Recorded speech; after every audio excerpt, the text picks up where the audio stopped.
welcome back to our channel. So today in this video we are going to discuss about how to fix your banned on TikTok live option. So without wasting much of our time, let's get straight into the video. So if you're facing this kind of options or problems, then simply tap open your TikTok.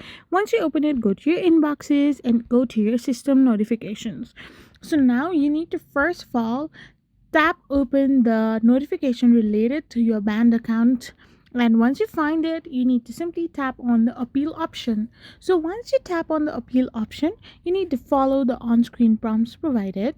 TikTok usually responds within 4 to 7 business days, and you must have done something to get banned from TikTok Live. However, if your appeal is genuine and if your reasonings are genuine enough, then TikTok will help you unban your TikTok Live from your account. I hope you found this video helpful, so don't forget to hit that subscribe button and do give us a thumbs up. We will be back again with more informative videos. Thank you for watching.